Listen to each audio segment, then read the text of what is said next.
ᱱᱚᱣᱟ ᱢᱟᱨᱟᱝ ᱵᱩᱨᱩ ᱨᱮ ᱡᱟᱦᱟᱸ ᱫᱤᱥᱚᱢ ᱢᱟᱹᱡᱷᱤ ᱛᱷᱟᱱ ᱢᱮᱱᱟᱜᱼᱟ ᱱᱚᱣᱟ ᱫᱚ ᱟᱞᱮᱭᱟᱜ ᱠᱟᱱᱟ ᱚᱱᱟᱛᱮ ᱟᱞᱮ ᱞᱮᱠᱟ ᱵᱚᱸᱜᱟ ᱵᱩᱨᱩ ᱱᱚᱰᱮ ᱫᱚ ᱦᱩᱭᱩᱜ ᱜᱮᱭᱟ ᱤᱧᱤᱧ ᱵᱚᱸᱜᱟ ᱟᱠᱟᱱᱟ ᱱᱚᱣᱟ ᱞᱟᱹᱭ ᱫᱚᱨᱠᱟর ᱟᱨ ᱵᱟᱠᱷᱟᱡ ᱩᱱᱤ ᱠᱞᱤᱭᱟᱨ ᱠᱟᱜ ᱫᱚᱨᱠᱟর ᱡᱮ 5 ᱡᱟᱱᱩᱣᱟᱨᱤ 2023 ᱨᱮ ᱤᱧ ᱫᱚᱧ ᱟᱠᱷᱨᱤᱧ ᱪᱩᱠᱟᱹᱣ ᱠᱮᱫᱟ ᱱᱚᱣᱟ ᱨᱮᱫᱚ ᱵᱟᱞᱤ ᱯᱟᱨᱛᱷᱟ ᱵᱟᱝ ᱪᱟᱞᱟᱜᱼᱟ ᱵᱟᱵᱚᱱ ᱵᱚᱸᱜᱟ ᱵᱩᱨᱩ ᱫᱟᱲᱮᱭᱟᱜᱼᱟ ᱵᱟᱱᱟᱨ ᱨᱮ ᱢᱤᱫᱴᱮᱡ ᱠᱞᱤᱭᱟᱨ ᱪᱟᱹᱦᱤ ᱟᱨ ᱫᱚᱥᱟᱨ ᱫᱚ ᱱᱚᱜᱼᱚᱭ ᱱᱤᱛᱚᱜ ᱡᱟᱦᱟᱸ ᱯᱷᱟᱹᱜᱩ ᱵᱮᱥᱨᱟ ᱟᱜ ᱱᱮᱛᱨᱤᱛ ᱨᱮ 12 ᱢᱟᱨᱪ ᱨᱮ ᱱᱩᱠᱩ ᱨᱮᱞᱤ ᱠᱚ ᱫᱚᱦᱚᱭ ᱞᱟᱹᱜᱤᱫᱼᱟ ᱢᱟᱨᱟᱝ ᱵᱩᱨᱩ ᱵᱟᱧᱪᱟᱣ ᱞᱟᱹᱜᱤᱫ ᱟᱨ ᱚᱸᱰᱮ ᱠᱚ ᱵᱚᱸᱜᱟ ᱵᱩᱨᱩᱜ ᱞᱟᱹᱜᱤᱫᱼᱟ ᱛᱚ ᱱᱚᱣᱟ ᱦᱚᱸ ᱩᱱᱠᱩ ᱫᱚ ᱢᱤᱫᱴᱮᱱ ᱱᱚᱣᱟ ᱠᱚᱫᱚ ᱢᱤᱫᱴᱮᱱ ᱱᱚᱴᱟᱝᱠᱤ ᱠᱟᱱᱟ ᱤᱥᱤᱞᱮ ᱱᱚᱴᱟᱝᱠᱤ ᱫᱚ ᱠᱟᱱᱟ कि जुदी सही रेगी फागु बेसरा तेको मारांग बुरु बंचाव सनाए कोआ मेन खाय दो हेमंत सोरेन जहां 5 जनवरी 2023 रे ऑल कते एम काए भारत सरकार ठे जे नवा दो जैन कोआ कना पौराणिक काल खोय तो उनी के नी तो ऑल रुवाड़ कते भारत सरकार बड़ाय चोय मासे जे कि नवा दो आदिवासी कोआ कना परंपरा खोन आ तिना गान जैन कोआ कना अच्छा ना होय ऑल मा लेकिन उनी बांग ऑल होचो कते नुकु दो नोडे को चला कना लड़ाई लगी आदो ना प्रशासन और नुकु जहां को चला कना बांचा उनको तलारे ना एपेरेंडे हुई दड़ेया लड़ाई को हुई दड़ेया और सांसावते जहां ना नुकु प्रशासन जहां हेमंत सोरेन ऑल कते एम कदे ओना आधार ते नुकु को कानूनी कार्रवाई ओना हिसाब ते दो ना हुई दड़ेया नोआ केस लहा से हो चलाव दड़ेया और चला मेन खा दो हेमंत सोरेन जहां ऑल कते एम कदाय ओना गितो ना सनाम ठे कोर्ट कचहरी हो या तो सरकार ठे हो प्रशासन ठे कोई हो ओना आदेश तेगी तो चला मारांग बुरु रे दो आदो ओना हिसाब ते ना मिटेन माने आर हो माने आबो हारा लेका नुकु दको कामी कना माने समाज आदिवासी समाज हारा होचोय लेका नुकु दको कामी कना और जुदी जीता होचोय लेका कामी रेया कना एनका हेमंत सोरेन को ऑल आरो होचोय मासे चिट्ठी दौड़ाते और उनिया चिट्ठी जुदी चलाव को किया मेन खाय दो बनार तला रे विचार हुई को किया और जहां अबो लहा खोय नोय 1911 रे प्रिवी काउंसिल लंदन खोय जहां फैसला मेना साव सावते 1955 56 हजारीबाग गजट रे जहां अबो ऑल मेना ओना को चितान विचार हुई को किया और हुई दड़ेया सही सलामत विचार कते अबो पाछरे मारांग बुरु और तिना गान जैन तिना तकवा मंदिर को पाछे दो उनको को सुरक्षा हो और अबो को सुरक्षा कते हो नुका विचार हुई दड़े आदो 12 मार्च रे जहां नितो नुकु को सापड़ाव कना नोआ दो सीधा सीधी नेलो कना जे अबो समाज को धोखाए ओना नुकु दो और माने जहां आक्रिया कना जहां आक्रिया कदा उनिया युतुम नुकु दो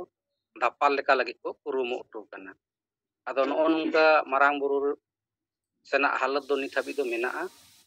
आदो नोआ को जैसे सोशल मीडिया रे रिपोर्ट हो कना साव सावते जहां मारांग बुरु सुसर बाईसी रेन सेक्रेटरी नुई सिकंदर हेमरम तुले हो गपाल मारा हुई कना आदो नुई नोआ को सनाम डेट बाय डेट एग्जैक्ट ते बड़ा हचो किदिया और उनी होय मेनदा कि आलेमा नो नुका एडेना को फसाव का लेया मान लिया मारांग बुरु संस्थान रेन जहां चला कना कमिटी ओडे दो ढेरते जेमेम रेन कना को आदो मेनदा उनको को नेतृत्व लेदा इन लो बोंगा बुरु दो आदो मुख्यमंत्री हे लेना ओनाते आले को मी बार दोले चलाव लेन गिया लेकिन जहां को ओडे बाले सेटर लेना एटा को कमी करले ताहे लेना उनको को हो एफआईआर दो nyutum को एम का आदो नो नुका ओडेना हालत दो नित हाबी दो मा ने तीना बिरा विचार दो निना गी जतो को दोड़ाते जोहार गी जोहार गी मसानाम को तो नोय ते नजुम रे जोपड़ाव कना बो पारसी जित के रेडी समूह के मनतन अबरन सरकार मोगों के साथे नजुम रे जे सेलेट अकन सनाम को के अरेडी सारावर जोहार तो ना अब देवनारायण बिहार प्रदेश अध्यक्ष गोंके अडी आइमा रिपोर्ट एले सदर अपना मारंग बुरु चितान रे तो वास्तव में नोआ को रिपोर्ट तलाते नोआ परिष्कार बुझे कना जे मारंग बुरु पंचाव लगी तिनी तो जहां को समाव कना जहां संग स्थान से जहां कमिटी ते बेला को मारंग बुरु सुसिर बाईसी और मारंग बुरु संस्थान बाईसी तो नोआ ko report talate poriskar nuku do marang buru banchao do bang nuku akuak politically फायदा benaw rakap lagi neken nongkana do ko kami kan ar देवनागो को जहाँ कथा मेन के तबना जुदी नुकु सारी के मारंग बुरु बचाव लेकना कमी से मारंग बुरु बचाव को खोजो कना एखन तो हेमंत सोरेन की जेहेतु ना जॉइन को मेनते ऑल रकब बकदा ना उल्टा आरो केंद्र सरकार ठेने ऑल केते भेजाय मा जे नो दो जॉइन को तो बांग कना नो मारंग बुरु तो सेदाय खुना के आदिवासी को बोगा बुरु स्थान लेकाते नो दो चिन्हित करन मेना privy council London south Hazaribagh gazette नोरिया प्रमाण कना तो नोंकाना कमी होरा झारखंड सरकार से कोन हुयु रेना कना बाय हुयु कना तो नुकु नोआ भावतारे अबो बंग भावता काते अबो लेकाते गोमके दिस लेकाते मारंग बुरु बांचाव रे जहां को कमी होरा मेना तबना अबो आदिवासी जुमी रे जहां कमी होरा मेना तबना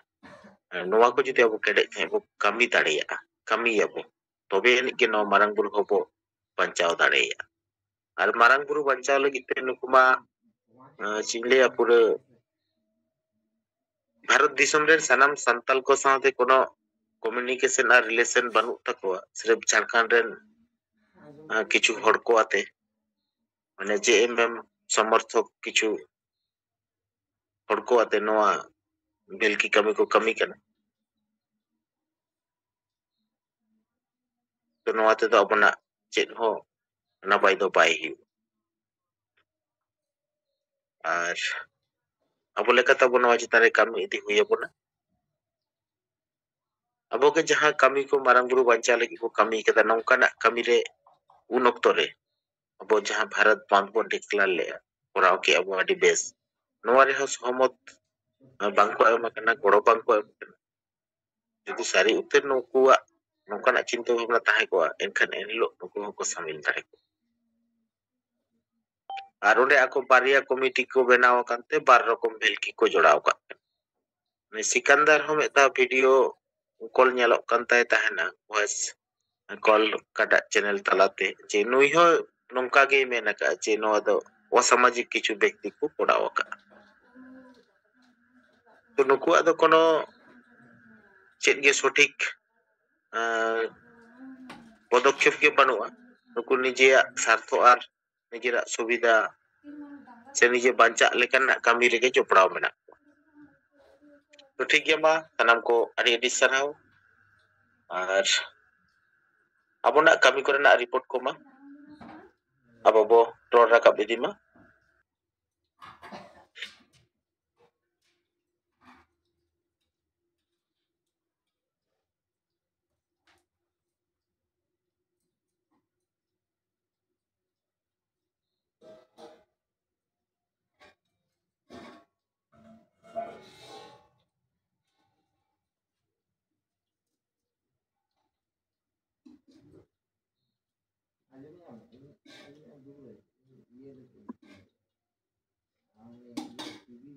गोरा मुर्मू गंके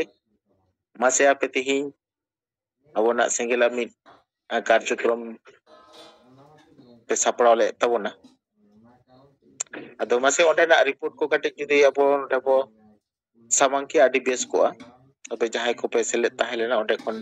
जहां के जुदी मिट हन नोडे नोआ कथा पे सामांग के ताबोना आदि बेस को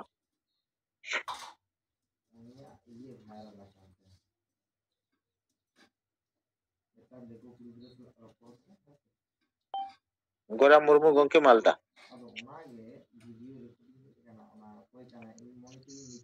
जोहार गे इन्या नोआ इबना जुगले सेलेक्ट कर सना बगे जोहार जोहार जोहार अदो तीन दो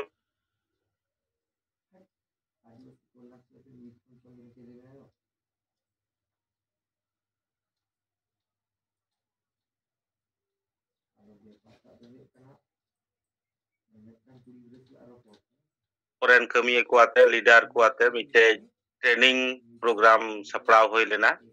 गाजल जयश्री लॉज रे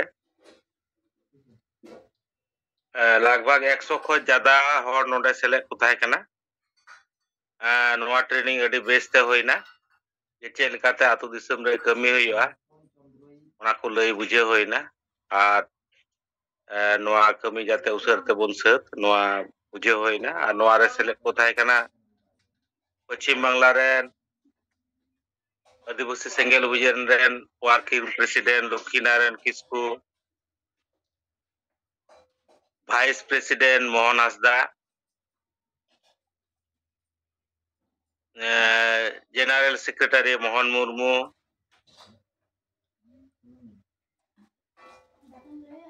और इन्हीं ताहे कना और जिला नेतृत्व बिनोय बेसरा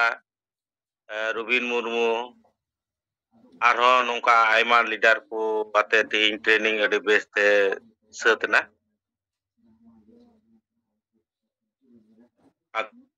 तो नियगे रिपोर्ट दो नेना दो मा सनाम को जोहार आडी साराव साथे जोहार अबो मालदा कुना मालदा रेना तिहिnya प्रोग्राम रेना रिपोर्ट अबो तलारे सामang के तबना नो लगी तमा साराव आछि जोहार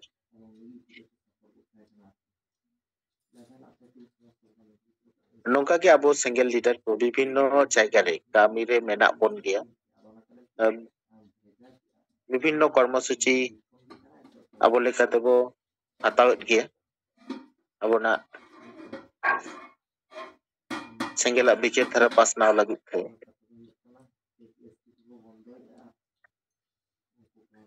सेंगेल कैप्टन तालाते तो अबोना